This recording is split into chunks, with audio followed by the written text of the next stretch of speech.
తెలుగు సినిమాల్లో యాక్షన్కి martial touch ఇచ్చిన hero Bhanuchander ప్రముఖ సంగీత దర్శకుడు మాస్టర్ వేణు కొడుకు. అప్పట్లో మద్రాస్కి కొత్తగా వెళ్లిన చాలామంది ఆర్టిస్టులు వారి ఇంట్లోనే అద్దెకి ఉండేవారు.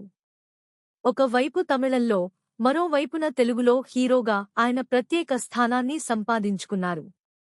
తాజాగా ఒక ఇంటర్వ్యూలో భానుచందర్ మాట్లాడుతూ, చిన్నప్పుడు నేను అల్లరి పిల్లాడిని, 16వ ఏట నుంచి నాలో మార్పు వచ్చింది. తెలుగులో నాలాగా ఎందరో సినిమాతో పరిచయమయ్యాను. మా నాన్నగారికి ఇండస్ట్రీలో చాలామంది తెలుసు.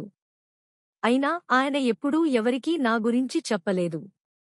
నేను మా నాన్నను ఒత్తిడి చేయలేదు అని అన్నారు. నేను నా ఫోటోలు పట్టుకుని సినిమా ఆఫీసుల చుట్టూ తిరిగాను. బాలచందర్ గారి ఇంటికి వెళ్లేవాడిని. గేటు దగ్గర వెయిట్ చేసేవాణ్ణి.